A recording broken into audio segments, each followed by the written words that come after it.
अस्सलामु अलैकुम वरहमतुल्लाहि वबरकातुहू। संडे कमेंट बॉक्स के एक नए एपिसोड के साथ मैं आप लोगों का भाई एम कासमी आप लोगों की खिदमत में हाज़िर हूँ। आज संडे एपिसोड आप लोगों का देर इसलिए हो गया क्योंकि आज जो है ना सुबह से ही बहुत शदीद जलन थी पेट में और ये परसों से शुरू हुई थी, आज बहुत ज़्यादा बढ़ गई। उसकी वजह से हल्का हल्का फ़ीवर भी था। तो सुबह फजर के बाद से ही ये प्रॉब्लम बहुत बढ़ गई और इतनी बड़ी कि 2 नमाज़ें मुझे घर पे भी पढ़नी पड़ी। अब थोड़ा सा आराम मिला तो मैंने कहा चलो दिन का काम कर लिया जाए। तो इसीलिए आपको जो है वो संडे एपिसोड वक्त पर नहीं मिल सका। आप लोग वेट करते हैं, इंतज़ार करते हैं, तो मुझे भी फ़िक्र रहती है। आप लोग दुआ करें कि अल्लाह ताला जो भी प्रॉब्लम है, 1-2 टेस्ट करवाने हैं, जांच वगैरह होनी है 1-2, तो उसके बाद पता चलेगा कि क्या प्रॉब्लम है। तो आप लोग दुआ करें कि अल्लाह ताला बगैर जांच के ही ठीक कर दे, बगैर दवा के ही ठीक कर दे। जो भी इन्फेक्शन है अल्लाह बेहतर जाने क्या है, वो तो रिपोर्ट के बाद ही पता चलता है। चलिए सवालों का सिलसिला शुरू करते हैं। आज थोड़ा सा मैं आपको एनर्जेटिक नज़र नहीं आ रहा हूँ, थोड़ा सा आपको सुस्ती सी महसूस होगी मेरे बोलने में, नज़रअंदाज कीजिएगा। पहला सवाल सितारा शेख पूछती हैं, मैं ये दुआ करती हूँ कि आप खैर आफ़ियत के साथ होंगे। आपने अपने वीडियो में कहा था कि आपकी तबीयत ख़राब है, अल्लाह आपको शिफ़ा अता करे, आमीन। बस अल्लाह ताला खैर और आफ़ियत की ज़िंदगी अता फ़रमाए और जो भी इरादे हैं, जो अज़ाइम हैं, जो मिशंस हैं और जो मैंने सोच के रखा हुआ है, अल्लाह ताला वो काम मुझसे ले। इतनी उम्र अल्लाह ताला आफ़ियत के साथ अता फ़रमाए, ये तो मैं दुआ करता हूँ। और आपने दुआ दी, इसके लिए आपका बहुत बहुत शुक्रिया। मेरे कुछ सवाल हैं, आप जवाब ज़रूर देना। साल में 1-आध मरतबा तो अच्छी खासी वाली तबीयत ख़राब होती है, तो इस साल हुई नहीं थी ना, तो ये प्रॉब्लम 2 दिन से, परसों रात से ये प्रॉब्लम शुरू हुई। और जैसे हम लोग समझते हैं कि एसिडिटी है, कब्ज़ है, तो उसके लिए तो सारे रामबाण है ना यूज़ कर लिए। जो हमारे फैमिली डॉक्टर हैं उनसे मशवरा किया, आज जाकर तो उन्होंने कहा कि एक जांच करवाओ तो पता चलेगा। खैर भाई, अल्लाह शिफ़ा देने वाला है। डॉक्टर हज़रात तो असबाब हैं, ज़रिया हैं। इन्होंने कुछ सवालात पूछे हैं। नंबर 1, बहुत लोग नमाज़ पढ़ने के बाद सर पर हाथ रखकर 11 बार या कविय्यू पढ़ते हैं, क्या ऐसा पढ़ना सही है और ये किस लिए पढ़ा जाता है? 11 बार जो लोग या कविय्यू सर पे हाथ रख के पढ़ते हैं तो पढ़ सकते हैं, इसमें कोई प्रॉब्लम की बात नहीं है। जो लोग या कविय्यू सर पे हाथ रख के पढ़ते हैं तो वो क़ुव्वत हाफ़िज़ा के लिए, सर की तकलीफ़ के लिए, किसी को सर दर्द होता है तो उसके लिए ये पढ़ते हैं, तो पढ़ सकते हैं, ऐसी कोई हरज की बात नहीं। सुन्नत नहीं है, बस ये उसको सुन्नत ना समझा जाए। नंबर 2, कहते हैं कि हमें पहली उंगली में कोई रिंग पहननी नहीं चाहिए, वो शहादत की उंगली होती है। कोई कहता है कि बीच की उंगली में नहीं पहनना चाहिए। अब आप ही बताएं कि रिंग पहनना किस उंगली में चाहिए? बहुत अच्छा सवाल आपने पूछा है। देखिए, सितारा शेख हैं आप, ख़ातून हैं, तो ख़वातीन तो जिस उंगली में चाहें वो अंगूठी पहन सकती हैं, तो आपके लिए तो छूट है। अच्छा, ख़वातीन को ये छूट नज़र नहीं आएगी कि हमारे लिए शरीयत ने इतनी छूटें दे रखी हैं कि कमाना हमें नहीं है। अंगूठी हम जिस चाहें हाथ में पहन सकते हैं, पैर में पहन सकते हैं, गले में ज़ेवर डाल सकते हैं, है ना। मर्दों को इजाज़त नहीं है 1 से ज़्यादा अंगूठी पहनने की। तो मर्दों के लिए ये है कि आप अलैहिस्सलातु वस्सलाम ने शहादत की उंगली और बीच वाली उंगली में अंगूठी पहनने से मना फरमाया, तो मर्दों को नहीं पहनना चाहिए, ठीक है। औरतें तो जिस उंगली में चाहें उसमें अंगूठी पहन सकती हैं। फ़खरुद्दीन पूछते हैं, मुफ्ती साहब मेरा नाम फ़खरुद्दीन, थाना पट्टी से, मेरा सवाल, कछुए का गोश्त खाना कैसा है? क्या करोगे यार कछुए का गोश्त खाकर? अल्लाह ने इतनी सारी नेमतें दे रखी हैं, है ना, तो क्यों खाओगे कछुए का गोश्त? कोई ऐसी बीमारी किसी को लग जाए जो कछुए का गोश्त खाकर ही ठीक होगी, कोई डॉक्टर माहिर जो काबिल डॉक्टर हो, है ना, दीनदार हो, वो अगर बताए तो अलग मसला है। नॉर्मल कंडीशन में बस वैसे ही बस शौक़ में आप पूछ रहे हो, खाना चाहते हो, तो कछुए का गोश्त खाना जायज़ नहीं है, ठीक है। मिलादुन नबी का चंदा देना कैसा है?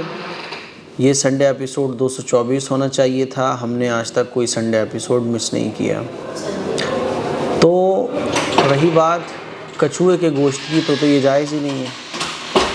ईद मिलादुन नबी का चंदा देना, तो ईद मिलादुन नबी पे आप चंदा दे सकते हो, लेकिन आजकल जो ईद मिलादुन नबी के जुलूस निकाले जाते हैं तो उसमें शरीयत के अहकाम का पासो लिहाज नहीं रखा जाता। तो बेहतर ये है कि आप अल्लाह के घर में दे दो, है ना। और आप चंदा क्यों दे रहे हो? हुजूर से मोहब्बत है।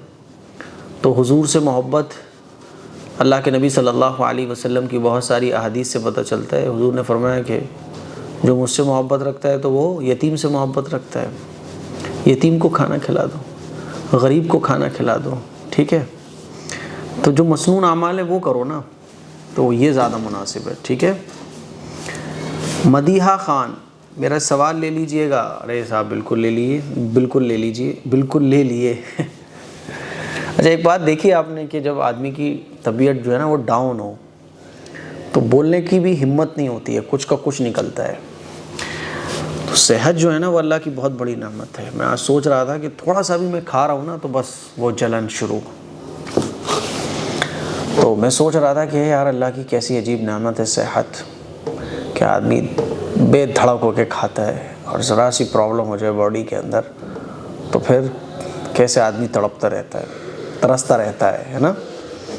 खैर अल्लाह ताला तमाम बीमारों को शिफा अता फरमाए। इशा में कितनी रकात होती हैं? क्या 4 फ़र्ज़, 2 सुन्नत, 3 वित्र, 2 नफ़ल ऐसे पढ़ सकते हैं? 4 फ़र्ज़, 2 सुन्नत, 3 वित्र, 2 नफ़ल, हाँ पढ़ सकते हैं ऐसे भी। इशा में जो है ना टोटल 17 रकात होती हैं।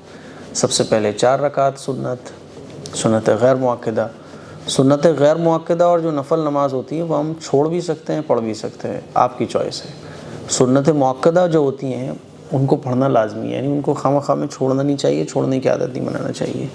तो 4 फ़र्ज़, 2 सुन्नत, 3 वित्र, ये तो हैं ही लाजमी। 2 नफ़ल बिल्कुल पढ़ सकती हैं आप, ठीक है। नंबर 2, अगर हमारी यासीन और सूरह इखलास पढ़ी हुई हों तो क्या हम बिना वज़ू कभी भी बख्श सकते हैं?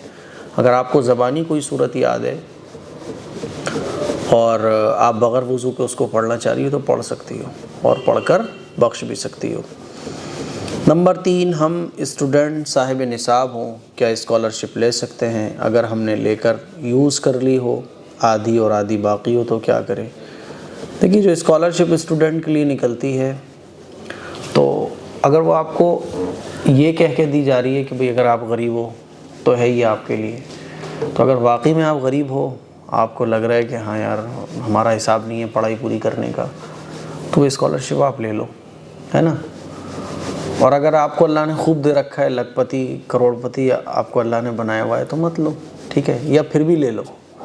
क्योंकि गवर्नमेंट जो है ना आजकल जनता के हक़ अदा कहाँ कर रही है, जनता को जो फैसिलिटीज़ मिलनी चाहिए गवर्नमेंट की तरफ से वो कहाँ मिल रही हैं, तो ले लो आप। और अल्लाह ने आपको बहुत दे रखा है तो किसी गरीब को दे दो, किसी ऐसी बच्ची के तालीम पे ख़र्च कर दो जिसको और ज़रूरत है पैसों की, ठीक है। यूज़ कर ली तो कर ली, आधी और आधी बाकी तो क्या करें, आधी भी यूज़ कर लो अगर ज़रूरत आपको है तो, ठीक है। नंबर 3, हम स्टूडेंट साहिब निसाब हों तो क्या स्कॉलरशिप ले सकते हैं? देखिए स्कॉलरशिप मैंने अभी आपको बताया कि अगर आपको अल्लाह ने खूब दे रखा है तो क्या करोगे लेके, लेकिन फिर भी ले लो। लेने के बाद किसी गरीब को दे दो, किसी गरीब की तालीम पे ख़र्च कर दो, ठीक है।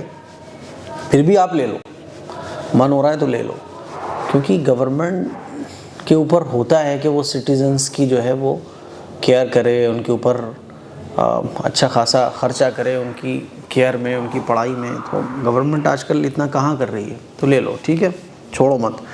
नंबर 4, क्या ज़कात के पैसे किसी को उधार दे सकते हैं? आपके पास अगर पैसे रखे हैं ज़कात के किसी और के, तो वो आप उधार नहीं दे सकते, ठीक है।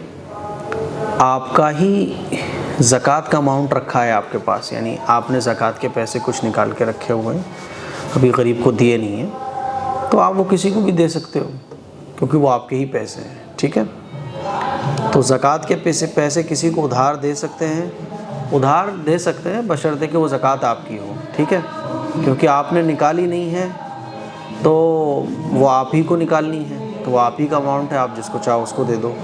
अब देखो ये कहाँ से बज रहा है, मस्जिद में बैठा हुआ हूँ ना, ये ऑफिस जो आप देख रहे हैं ये मस्जिद में है। अब ये बिल्कुल मस्जिद के बाहर ये कव्वालियाँ कोई बजा रहा है, अल्लाह बेहतर जाने कौन बजा रहा है, अल्लाह इसको हिदायत दे जो बजा रहा है। रहीमा पठान पूछती हैं, मुफ्ती साहब गणपति में, हनुमान जयंती में, अंबेडकर जयंती में, शिव जयंती में, दुर्गा पूजा में, इन सब फेस्टिवल में हमारे हिंदू भाई हमसे चंदा मांगते हैं, क्या करें? दें कि ना दें, हलाल या हराम, जायज़ ना जायज़? देखो वो चंदा नहीं देना चाहिए आपको भाई, वो अपना प्रोग्राम कर रहे हैं, कोई ज़बरदस्ती तो आपसे कर नहीं रहे, तो मत दो आप, ठीक है। लेकिन बाज़ दफ़ा हम जिस मोहल्ले में रहते हैं वहाँ में शर का अंदेशा हो जैसे आजकल चल रहा है, तो अगर शर का फितने फसाद का अंदेशा हो तो उतना दे दो जिससे ये फितना फसाद टल सकते हो, ठीक है। मान लीजिए कोई चंदा मांगने आ रहा है, आप नहीं दोगी तो वो फितने फसाद कर सकता है ना, शर फैला सकता है, आपको नुकसान पहुंचा सकता है, तो उसको उतना दे दो जिससे वो शर ख़त्म हो जाए, फितने फसाद का अंदेशा ख़त्म हो जाए, उतना दे दो आप। बाकी नॉर्मल लोग मांगने आते तो कहते भाई अभी है नहीं है, कुछ ना कुछ बहाना कर दो, है ना, नहीं देना चाहिए भाई, वो अपना करें, ठीक है। मुसलमानों को गैर मुस्लिमों की इन चीज़ों में, मजहबी जो चीज़ें होती हैं इसमें इन्वॉल्व होने की इजाज़त नहीं है। अच्छा, अनस गेमिंग पूछते हैं, मुफ्ती साहब क्या अमामा शरीफ पहन के नमाज़ पढ़ने से सवाब ज़्यादा मिलता है? जितना आप खूबसूरत बन के नमाज़ पढ़ोगे उतना सवाब आपको ज़्यादा मिलेगा, जितना भी खूबसूरत हो के आप नमाज़ पढ़ोगे। तो आप खूबसूरत बनकर अगर नमाज़ पढ़ रहे हो तो बहुत अच्छी बात है, अल्लाह आपको ज़्यादा सवाब देगा, ठीक है। तो भाई आज के लिए बस इतनी ही सवालात रहने दें, क्योंकि एक तो ये कव्वाली बजने लगी ऊपर, और दूसरा मुझे बोलने में भी तकलीफ़ हो रही है, क्योंकि सुबह से असल में कुछ खाना पीना भी नहीं हुआ, क्योंकि खाया ही नहीं जा रहा है। तो आज के लिए बस इतने ही सवालात रहने दें, मैं इंशाल्लाह इसका जब तबीयत ठीक हो जाएगी तो पार्ट 2 इंशाल्लाह बनाऊंगा संडे एपिसोड का, ठीक है, जो आपको मंडे में या ट्यूसडे में इंशाल्लाह मिलेगा। बस नागा ना हो तो मैंने इसलिए कुछ सवालों के जवाब दे दिए, छोटे छोटे सवालात और भी हैं। आलिया शाह कहती है, मुफ्ती साहब मेरा एक सवाल है, यूट्यूब पर एक वीडियो आ रही है 21 सजदे मिरेकल स्टोरी, इसके बारे में बताएं। बिल्कुल इंशाल्लाह बताऊंगा, मुझे मालूम नहीं है कौन सी स्टोरी है, मैं आज या कल में देखूंगा 21 सजदे मिरेकल स्टोरी कौन सी है, फिर आपको बताऊंगा इंशाल्लाह। आकिब खान कह रहे हैं ससुराल वाले बहुत झगड़ते हैं, उल्टी बातें करते हैं, रिश्ता बहुत जल्दी तोड़ देते हैं, उनकी बातों का आप जवाब ही मत दो। वो बोले ऐसा कि हाँ बहुत बढ़िया, हाँ हाँ हाँ हाँ हाँ हाँ हाँ कहना सीखो, हमें हाँ मिलाना सीखो, ठीक है। क्योंकि जब आप ना करोगे वो हाँ हाँ करेंगे तभी तो बात बिगड़ेगी। हाँ बहुत बढ़िया बहुत बढ़िया बहुत बढ़िया, हाँ हाँ बस छुट्टी, ज़्यादा टेंशन मत लो, ठीक है। चलो बस भाई इतनी रहने दो। बहुत बहुत शुक्रिया कि आप लोग इतनी मोहब्बत करते हैं, इतना संडे एपिसोड का वेट करते हैं। मुझे अपनी दुआओं में ज़रूर याद रखिएगा, ठीक है। इंशाल्लाह मैं तबीयत थोड़ी सी ठीक हो जाए उसके बाद संडे एपिसोड का पार्ट 2 आपके लिए ज़रूर दूंगा, जिसमें सारे सवालात के जवाब इंशाल्लाह कवर किए जाएंगे। अस्सलामु अलैकुम वरहमतुल्लाहि वबरकातुहू।